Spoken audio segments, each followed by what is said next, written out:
इंसान की फितरत भी अजीब है। भगवान से लाखों करोड़ों की चाहत रखता है, लेकिन जब मंदिर में जाता है तो अपने जेब में सिक्का ढूंढता है।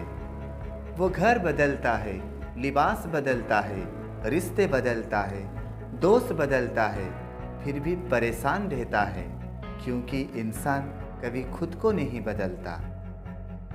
कोई किसी को परखने में पूरी जिंदगी लगा देता है। अगर कुछ वक्त उससे समझने में लगाता तो उनके रिश्ते में कोई गलतफहमी नहीं होती। फलदार पेड़ और गुणवान व्यक्ति ही हमेशा झुकते हैं, सूखे पेड़ और मूर्ख लोग कभी भी नहीं झुकते। कद्दर किरदार की होती है, वरना कदमे में तो साया भी इंसान से बड़ा होती है। दोस्तों, वीडियो के अंत में मैं यही कहना चाहूँगा कि पैसा तो सब कमाते हैं, दुआओं भी कमाओ, क्योंकि दुआ वहाँ काम आती है जहाँ पैसा काम नहीं आता।